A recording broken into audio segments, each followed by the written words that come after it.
Mr. Bannon, how long have you known the boys?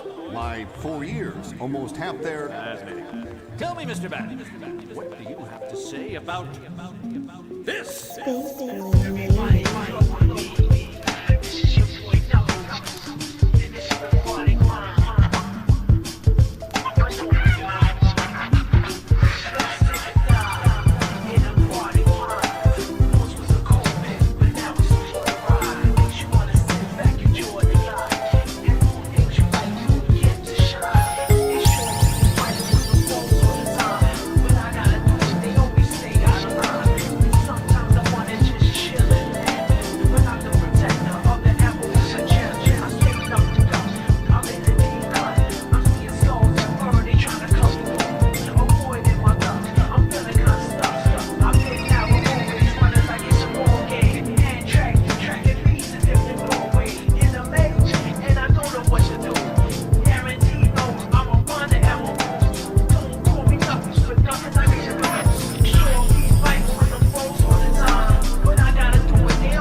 Cook up, niggas. Hot mic.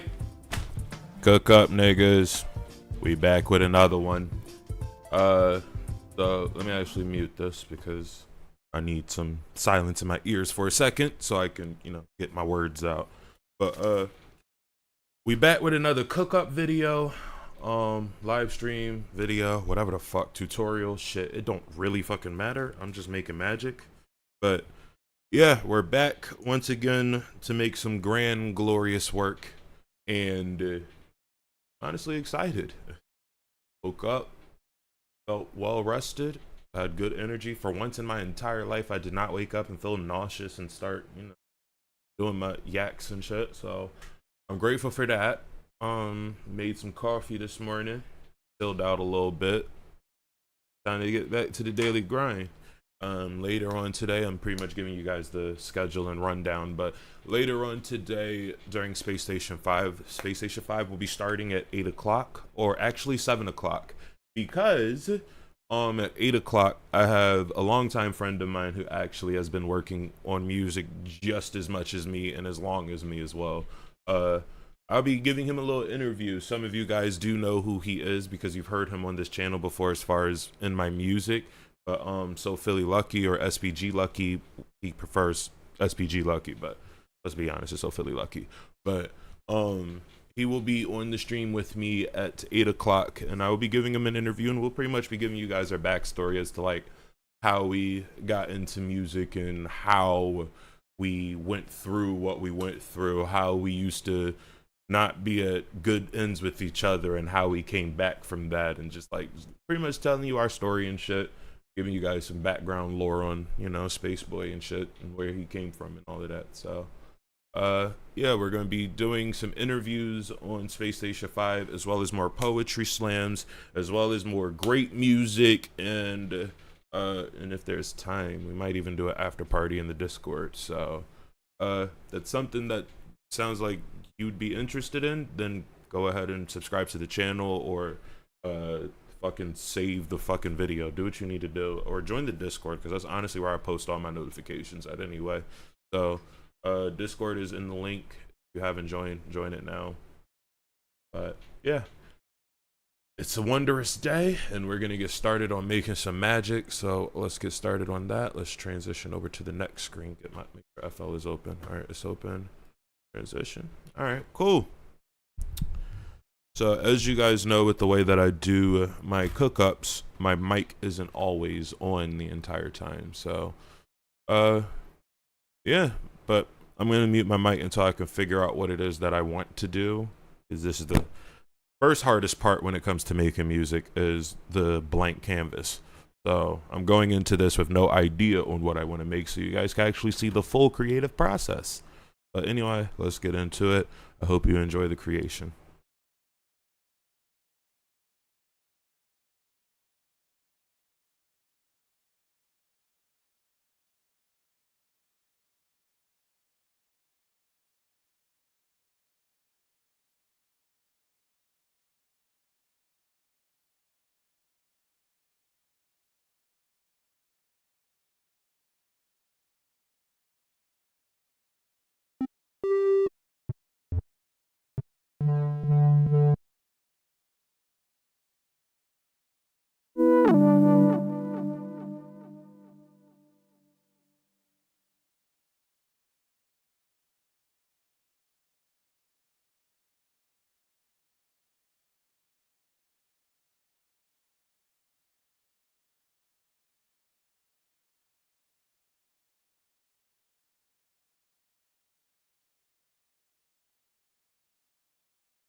Alright, so wasn't even paying attention to what the fuck I was making. I was on autopilot this whole time. You'd be surprised what's running through my mind right now.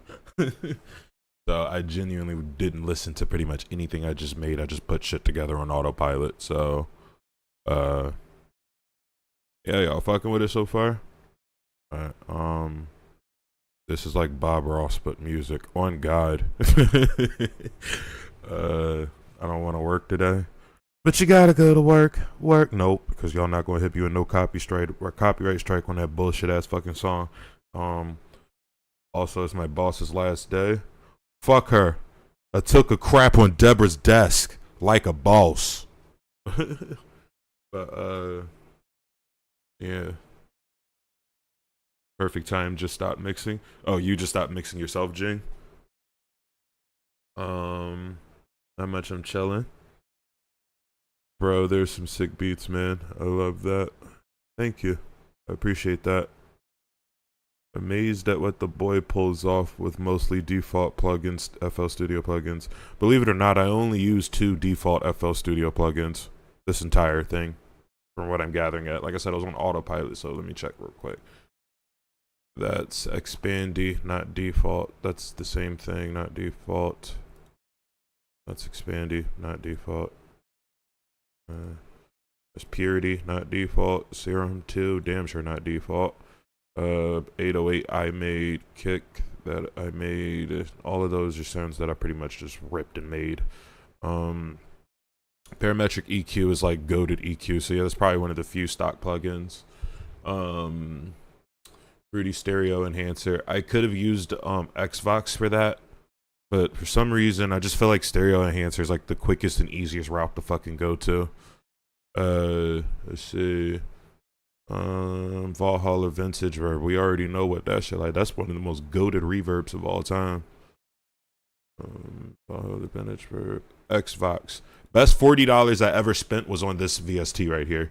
Not only is it designed to build vocals and shit, as you can see, you could also just throw it on your fucking beats and the shit sounds good. Like, yeah, I see what you mean. There is a lot of FL Studio plugins now that I'm looking at it. See a lot of fruity bass boost and fruity stereo and shit. I don't know. I choose not to use stock VSTs because most of them suck. But as you can see, I could just do it with anything at this point. So I don't know what the fucking complaint is on my end, at least. But Stereo Enhancer and Stereo Shaper are sick as fuck. I swear to God, people sleep on that heavily. Like, when people ask me how do I get my fucking music to sound so fucking ambient, that is how. Stereo Enhancer and Stereo Shaper.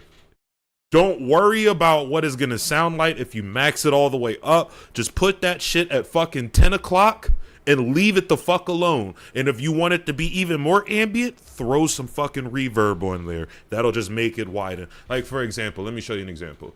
Like on the pad right here. If I turn off the reverb in the stereo sound, and let's just solo that. This is what the pad sounds like by itself. Let me go in the line. This is what the pad sounds like by itself without these 2 things that I added.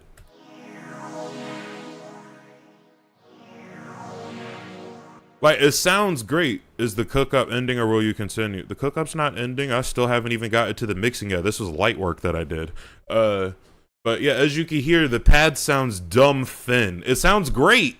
It sounds ethereal, but it sounds thin. Now, this is what happens when you throw a stereo enhancer on. I'm going to let it stay off and let it play and then let you guys hear it. And then I'm going to add the stereo enhancer on the second run round.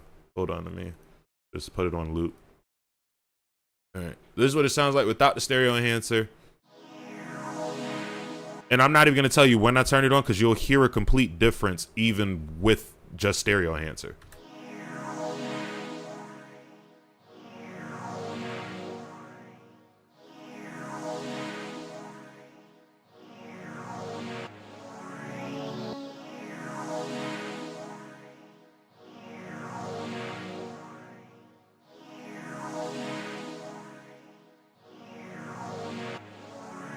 So I know you probably heard it sounded a little thinner at one point, and then in the middle of it, it got a little bit fatter.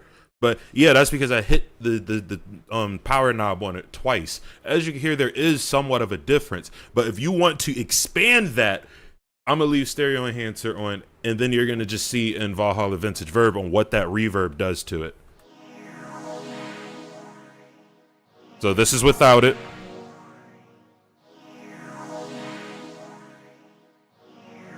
And then you'll just hear it.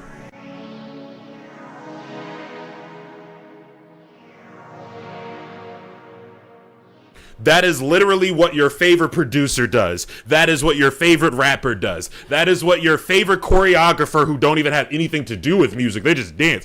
That's what the fuck they do. Stereo enhance, reverb. It is nothing to it. These niggas are not sound designers. They're not magicians when it comes to the sound. They're literally taking stock sounds and they're throwing a stereo enhancer and a fucking reverb. That is all you fucking need. Like, deadass, when it comes to your pads and melodies, stereo enhancer, reverb. Unless you're trying to be like me and be different and just complicate and make things more complicated for yourself than what the fuck it needs to be, those two things are literally all you honestly need. Throw that on literally everything on your melodies, leave it alone. Your drums, all you need is slight compression and a slight EQing and a little bit of reverb, but you could put the reverb on the master chain for all of that. So it's a goated way to put some ambience into your music. Stereo enhancer, reverb, sponsor, stream. Shit, FL Studios need to fucking sponsor me, bro. I've been using y'all since I was 16. 2011. Like, come on. Like, nah, I need it. I need it. Yeah. But I need that sponsorship with FL Studio, so I could just start giving out free keys and shit. Ha ha. But yeah, nah. Let's go ahead and get a beat to listen to before I decide to mix it real quick. I'm gonna mute my mic, but I'm gonna be in the chat with you guys while we listen real quick.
All right, it's sounding good so far. I forgot to do my one signature Space Bwoi thing that surprisingly nobody else fucking does, and as much as I tell people to fucking do it, they don't, and they wonder how they achieve a particular sound. So you heard how everything sounds. So usually what I like to do after I split tracks as singular stems, I like to hold the control button and just touch the top one and just scroll all the way down to the last colored one. Maybe even the 808, honestly. Most likely the 808 too, because the 808 needs to stay on key. So after that, you right click it, you'll see something that says transpose, and it'll give you somewhere to type. Press -2, and then bam, that is literally it. It's gonna sound completely different, and it's gonna make it have a more ambient feel to it.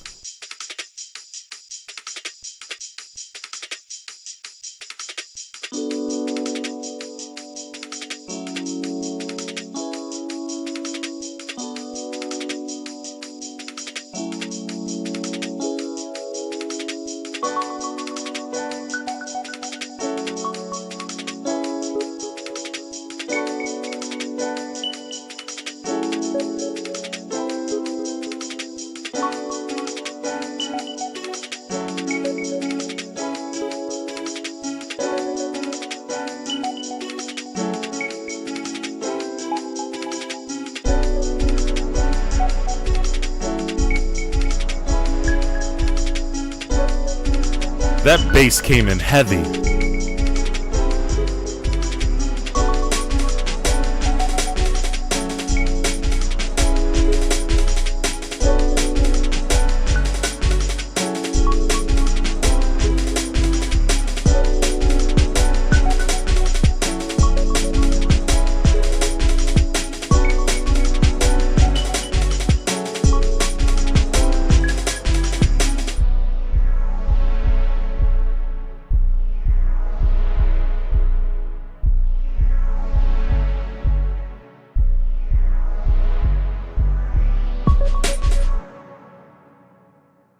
And because I changed it to my dynamic sound, I'm going to do you one even better.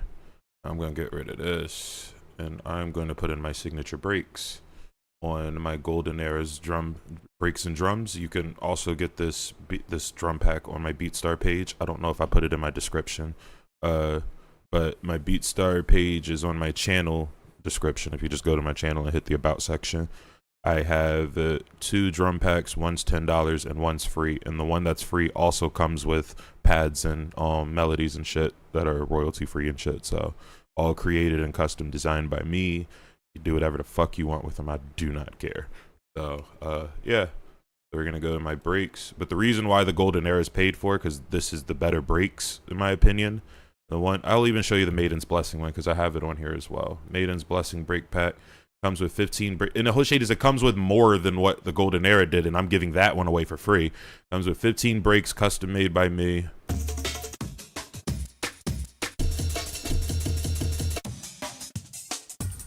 Just some jungle aesthetics. Then it comes with one-shot pads that I've made.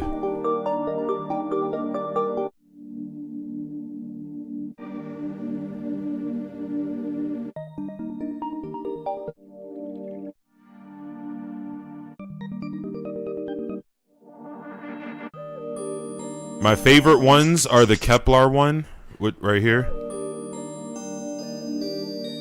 And then my next favorite one, thank you. And then my next favorite one is Les Moulin.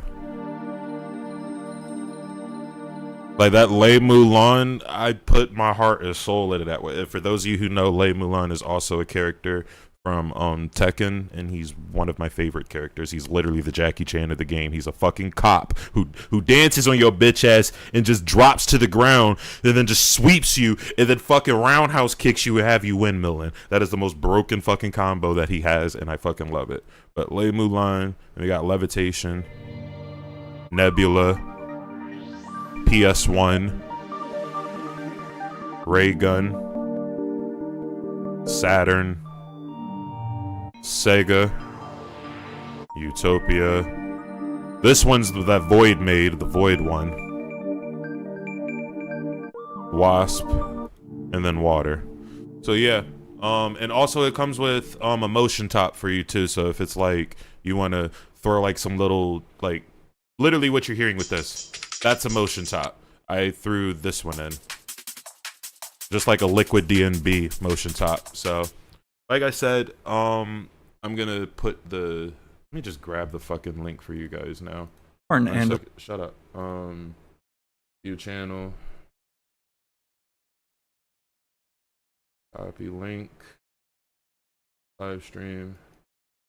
Paste. Of course, it's too fucking long. Let me just put it in the description.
So no one was gonna go in the comment and tell me that I was talking and there was no mic going through. It's cool. Either that's probably why you didn't respond, Jing.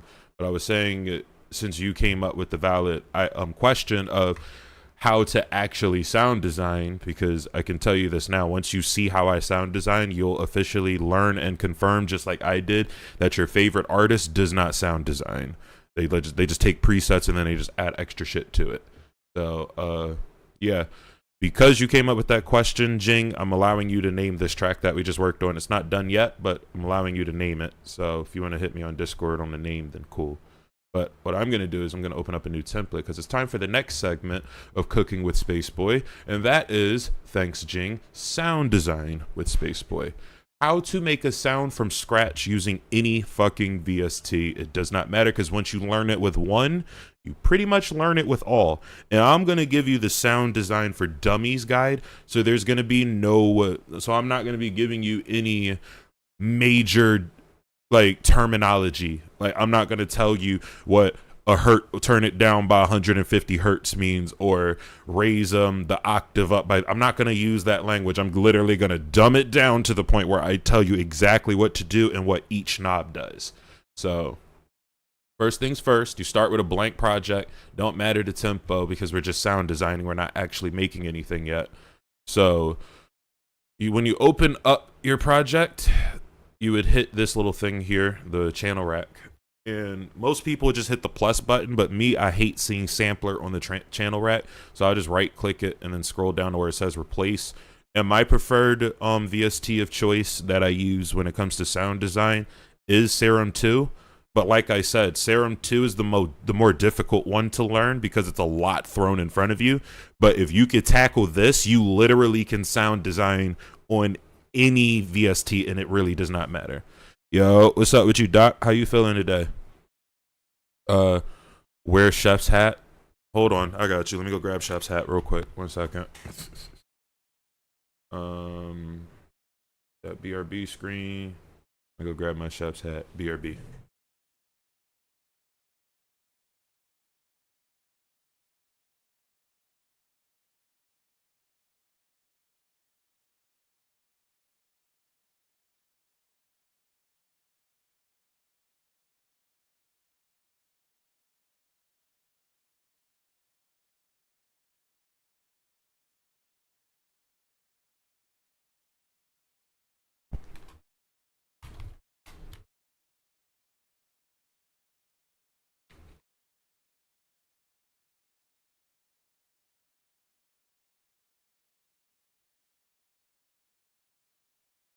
All right, this is about as close to a chef's hat as you gonna get for real, for real.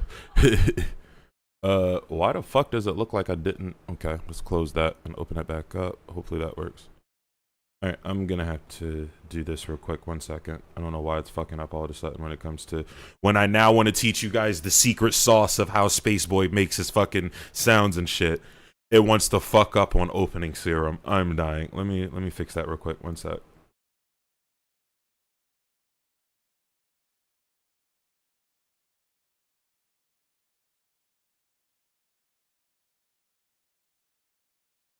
Second. Put that there.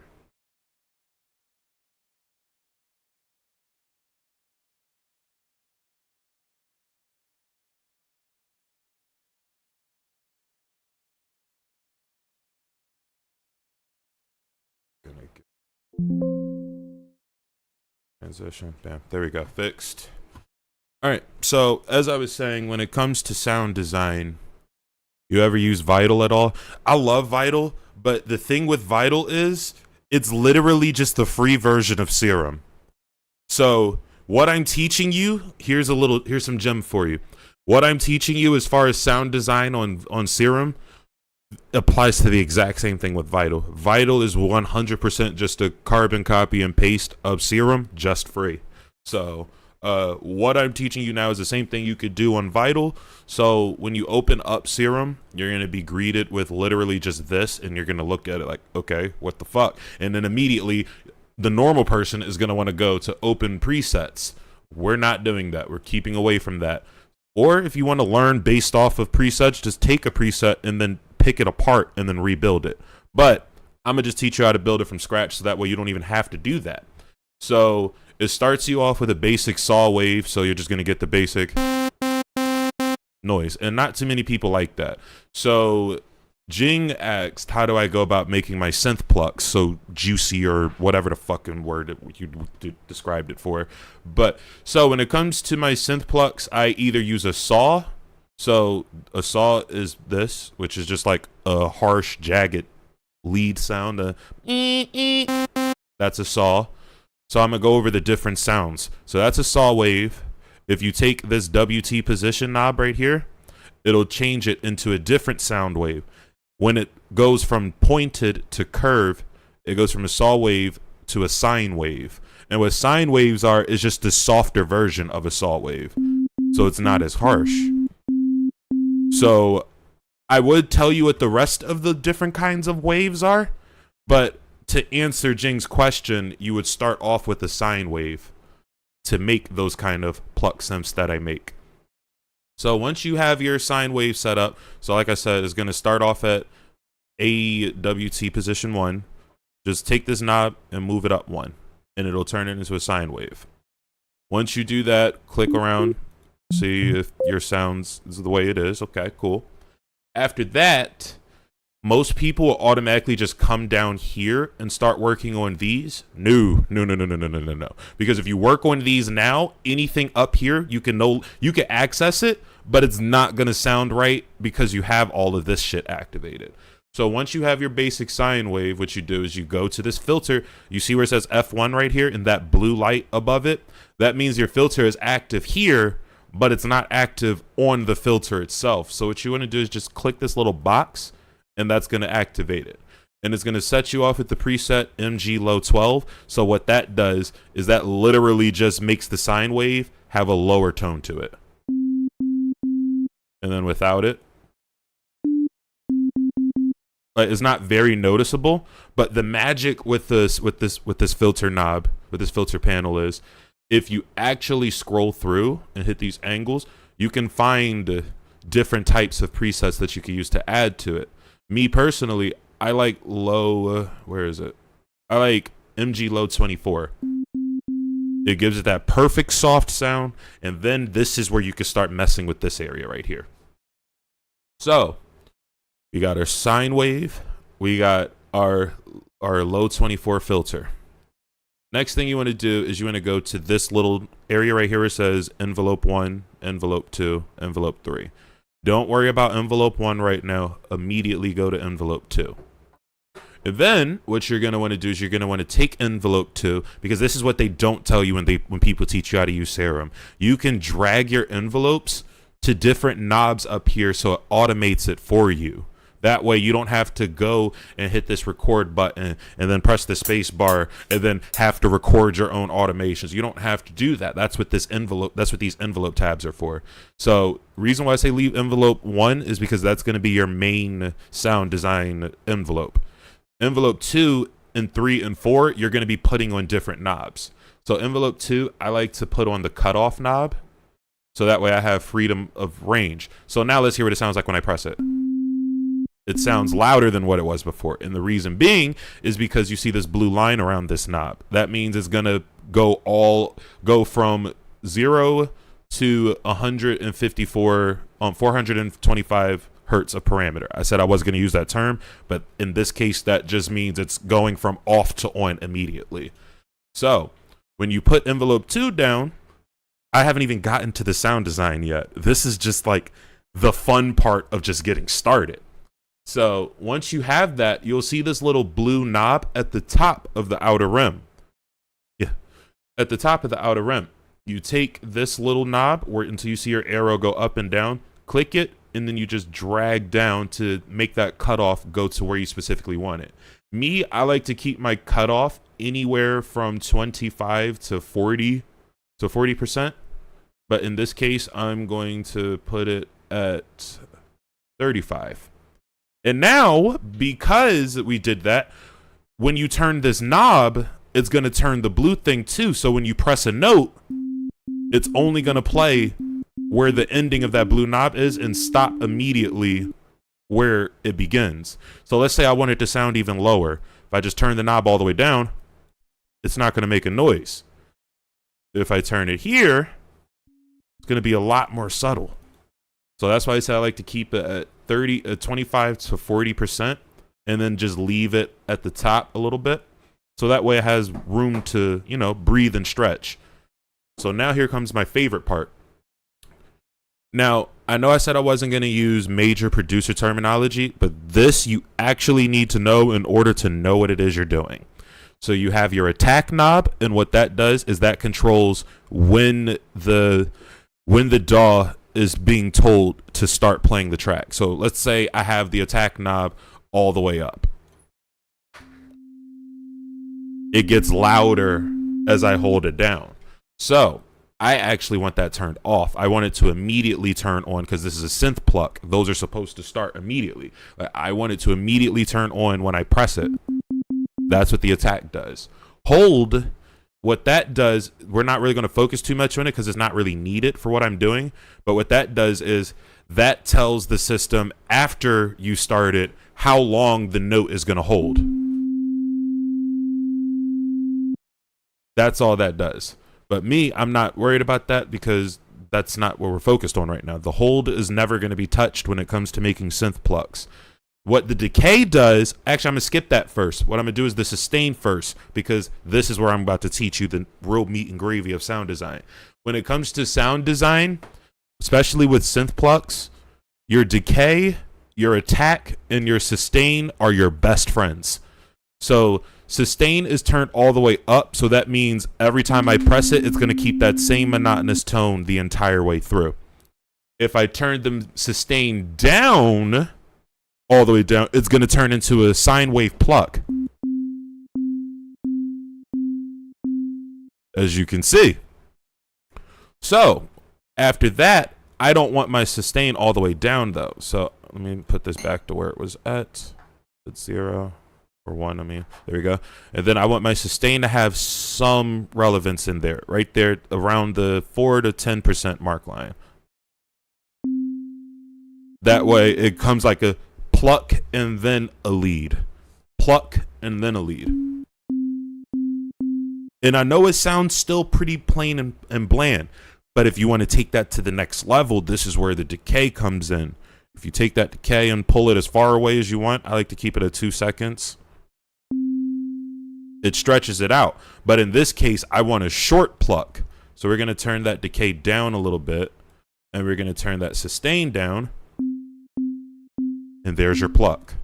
But that's not the synth pluck that you want just yet, because you didn't do anything yet. You just made the pluck itself. That's all that is.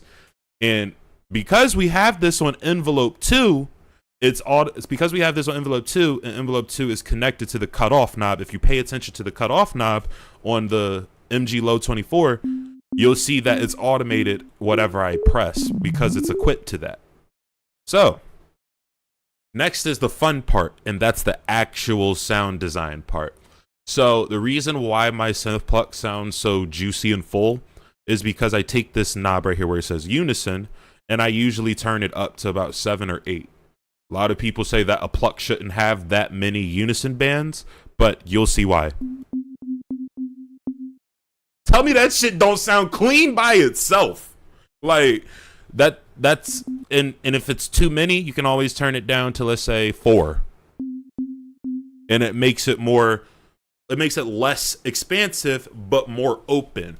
So to give it that twang, I like to play around with the detune. So what the detune is, if you bring it down, it's going to bring those unisons close together so it has a detune sound to it. So it sounds more monotone, but I want it to sound a tad bit more open, so I'm going to put it towards 0.41%. And that gives it that eerie opening pluck noise. So you have your pluck now made and automated, but you want it to sound a little bit more grander. This is where envelope 1 comes in. After that, you take your attack, you leave it all the way down, you turn your sustain all the way down, and then you bring your decay all the way over.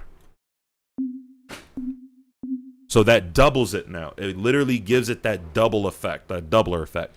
So now what I like to, so your pluck is literally made. Your synth pluck is made. Like, you don't need to do shit else. Like, your synth pluck is 100% made. Me, I probably want to add a square wave to it. I'm not going to get into what a square wave is, but let me show you how to build let me build a square wave real quick. Bam, go to envelope 3. I'm going to turn that to K at 1%. 1 second.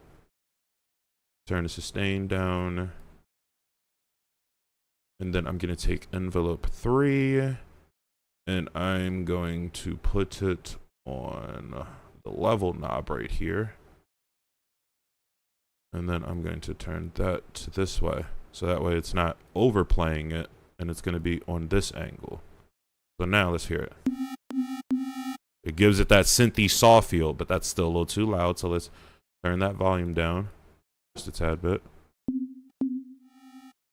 Okay, let's go to this envelope right here, sustain down, let's turn attack all the way down. Now let's hear it.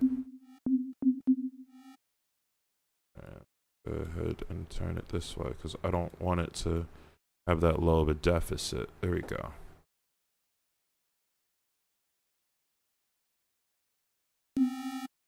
Turn it a little lower.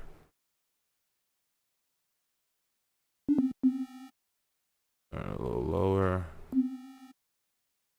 Okay, and then we're gonna turn the unison 1. Change it to that. So which one sounds better? So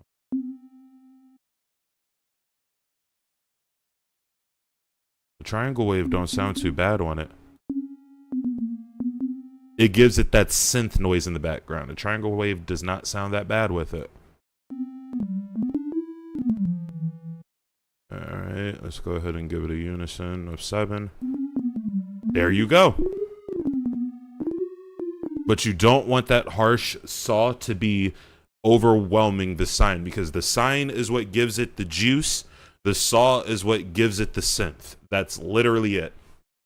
So after that, you want to take what you made and then you want to put it into your mixer track. And this is the fun part of sound design. You got your simple synth made. Now you could do whatever you want. Me personally, I like to throw a lot of ambience, reverb, delay, shimmer, a little bit of distortion onto my synths. So that's where we get stereo enhancer. That's the first thing I always tell niggas to do. Throw a stereo enhancer in your shit. And what a stereo enhancer does is it either separates it So let's say you want it to sound different, like sound like it's not connected to the track, but you want it to be open. That's what the plus is for. That separates it. If you want it to be in with the track, then that's when you want to put it on the minus. That merges it.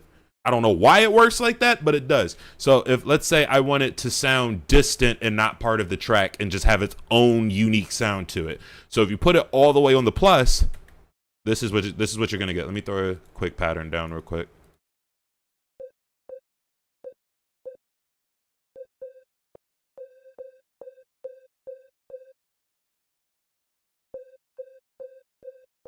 And not only that, it makes it sound harsh.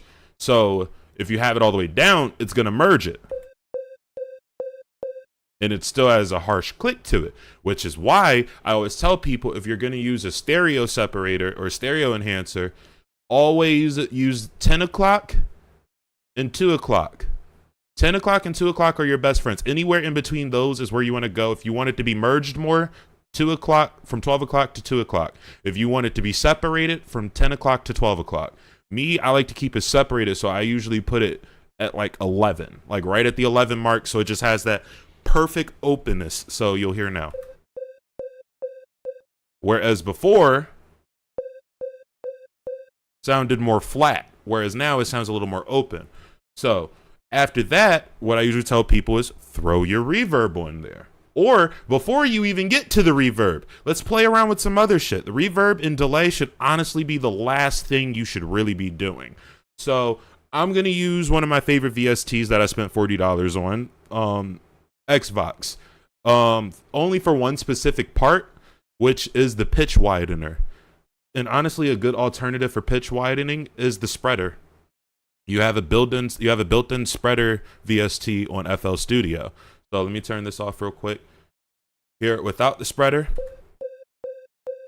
And then with it. It opens it up some.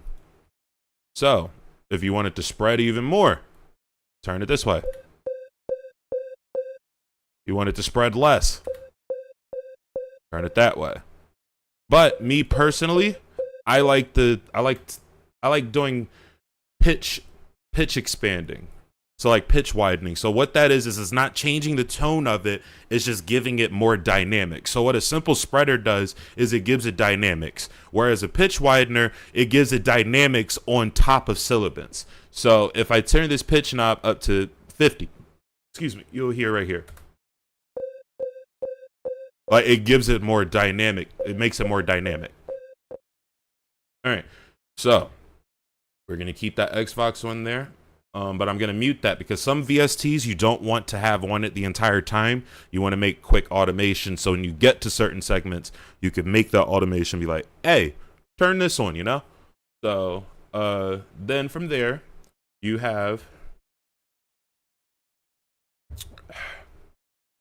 we're going to throw down our reverb. If you don't have Valhalla Vintage Verb, you can use Fruity Reverb. 2, it works literally just the same, just more limited in my opinion. So I'll just work with the Fruity Reverb because that's what I had to use for a long time before I even went to fucking whatchamacallit, Valhalla. So when it comes to making ambience on your shit, what a lot of your favorite producers do, and even I fucking do, but they just gatekeep it.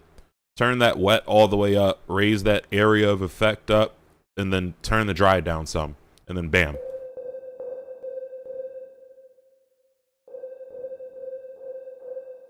Like the dry is what gives it that normal sound. The wet is what gives it that reverb. The area of reflection is pretty much like, hey, make it bigger. So now if I turn it down, it's just wet and it sounds weird. Area of effect gets rid of that weirdness and dryness gives it that extra syllabants. But that's how you would do it for Fruity Reverb 2. But I'm going to switch to Valhalla for those of you who do use Valhalla. So what I usually like to do, I know there's a science and mathematician shit that you have to do to find the perfect reverb for whatever your BPM is. But no, the point of music is to have fun. I'm not sitting here trying to go back to school and do fucking math on something that I came to not do. I came to make music to get away from daily life bullshit. I'm not doing math in my music. So what I usually like to do is keep the mix knob anywhere from 20 to 25. But we're gonna keep it at 20 because it's a pluck, and then decay, turn that down to 2 seconds, around 2 seconds. So once you do that, it gives it that perfect reverb. Like, it literally gives it the perfect reverb where you can still hear the original sound, and you can still hear the reverb, you can still hear the separation, and nothing is clashing. So for example, let me show you another synth that I've made. Like, all I got to do is just switch to the synth, and the preset that I have this on already is going to sound good no matter what, because it's tailored for a sine wave synth. I make sine wave synths a lot. So the space synth, that's a sine wave. I just made it more sawtooth. That's all it is. We dream pluck. That's a triangle turned into a saw wave, into a sine wave. Like, once you learn like the basic sound design, as far as like how to make an actual synth or how to make a basic generic synth, you literally can do anything. You literally can make anything out of anything. So like, for example, let's go to a preset that I fucking made a while ago out of a factory preset. Rolling planes, for example. Here we go. I'm gonna just press the play button. This is a preset that I made out of a factory preset. So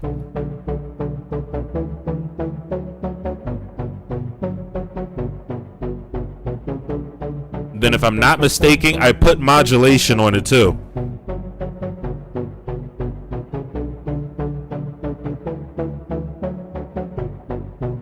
Okay, that one I didn't put modulation on, but that literally is a synth that I made just from using a factory plain old fucking synth. Like, literally, the synth, it was just a normal sawtooth with a sine wave on a short sustain, and all I did was make it grander and roll a little more. That is it.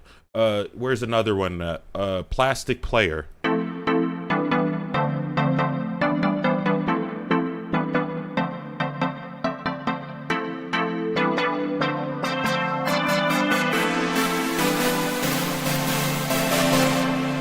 And that's all it is to it. Like, you could do so much with simple sound design that nothing can stop you from making a fucking track. This is why I honestly laugh at niggas who say, I'm starting to believe his music is AI. Like, nigga, I have been sitting here for fucking years telling you guys the fucking sauce and fucking jewels on how to do this shit, and niggas still have the nerve to say my music is AI. And the reason why it makes me laugh is because, like I said, I'm literally giving you guys the answers that everyone is looking for. And no one wants to sit here and do it.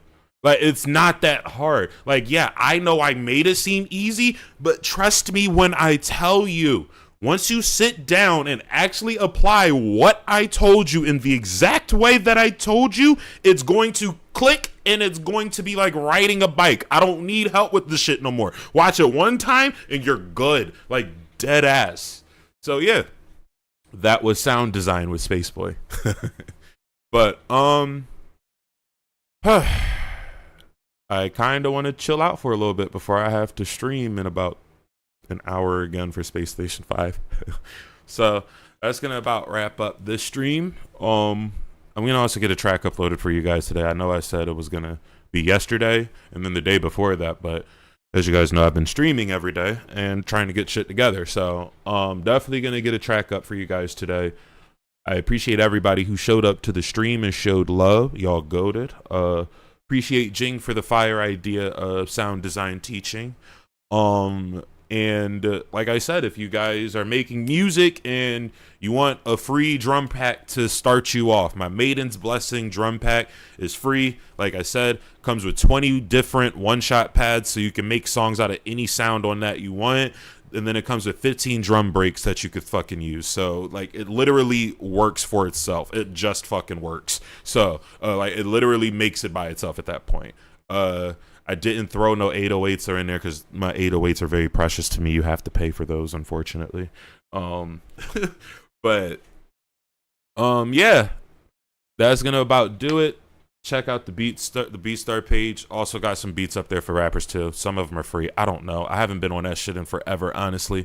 But Yeah, thanks for tuning in. I will see you guys at 7:30. Yeah, 7:30. We're going to stream, get started with that interview with Luck, and then we're going to have a ball tonight, you know what I mean? So, yeah. My name's Space Bwoi. Thanks for cooking up with me, and I am out.